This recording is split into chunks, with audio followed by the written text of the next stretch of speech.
आदिवासी भी जिन्हें घिनौना समझते हैं उन तौर तरीकों को आप दंड विधान कहते हैं? तो ऐसे दंड विधान को आग लगा दीजिए, अपने न्याय शास्त्र को गंगा में बहा दीजिए, अपने शासन को सूली पर चढ़ा दीजिए। जिस राज्य की मति भ्रष्ट है उसका माहिष्मति जैसा बड़ा नाम, छी। देवसेना, इस महान साम्राज्य के बारे में अगर एक और अपशब्द भी निकाला।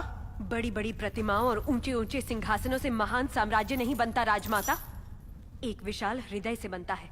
लगता है वो यहाँ किसी के पास नहीं है। धिक्कार है। देख लिया महाराज, आपके सामने इतनी निर्लज्जता के साथ बात कर रही हैं, तो सोचिए मेरे सामने आपके बारे में कितनी तुच्छ बातें कही होंगी। सोच के देखिए महाराज।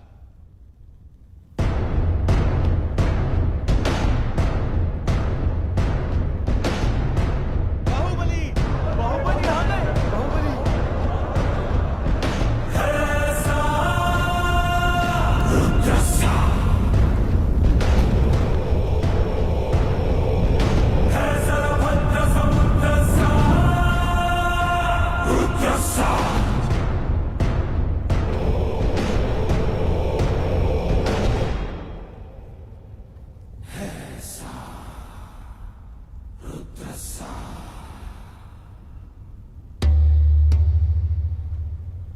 वास्तव में क्या हुआ था बताओ सेतुपति। शिवालय भक्तों से भरा हुआ था महाराज। देवसेना भी वहां दर्शन के लिए आई। तभी आपके आने का समय हो गया था, तो मैंने उनसे कहा कि वो मुख्य द्वार की जगह दूसरे द्वार से आए। बाहु, ये क्या व्यवहार है? तुम पीड़ित को धमका रहे हो। विनती करने से सच बाहर नहीं आएगा महाराज। अपनी हद पार कर रहे हो बाहुबली। एक गर्भवती को बेड़ियों के साथ खड़ा करके ये सभा पहले ही अपनी हद पार कर चुकी है माँ। चाहे गर्भवती हो या वृद्ध, तुम हो या मैं, न्याय विधान सबके लिए एक है। जानते भी हो क्या हुआ था? क्या हुआ था देवसेना? शिवालय में सभी महिलाओं को एक तरफ बुलाया, अंदर भेजने के बहाने वो सब पर हाथ डाल रहा था। मेरे साथ भी वो यही करने वाला था, तो उसकी उंगलियां काट दी। गलत किया देवसेना। औरत पर हाथ डालने वाले की उंगलियां नहीं काटते, काटते हैं उसका गला।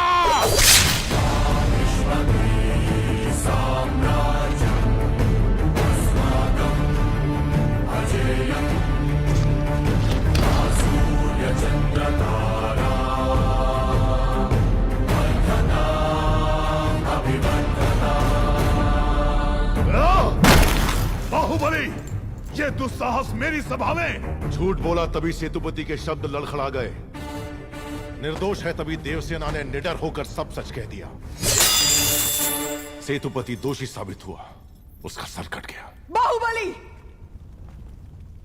मान लिया सेतुपति अपराधी है भी, तो इसका निर्णय किसे करना चाहिए, दंड देने का अधिकार किसे होना चाहिए, तुम्हें या महाराज को? या फिर तुम खुद को महाराज मानते हो? गोद भराई के दिन तुम्हारी पत्नी चाहती थी कि महाराज तुम्हें बनना चाहिए। उसकी इच्छा पूरी करने के लिए ये दुस्साहस किया तुमने। माँ, चेतावनी देने के बावजूद तुम्हारी पत्नी हमारे संविधान को अपशब्द कहती रही, हमारे महान न्याय शास्त्र को कोसती रही। उसने शब्दों से हमारा तिरस्कार किया और तुमने तलवार से। तुम दोनों ने जो किया वो है राजद्रोह। महामंत्री, इस महाअपराध का दंड क्या है बताया जाए।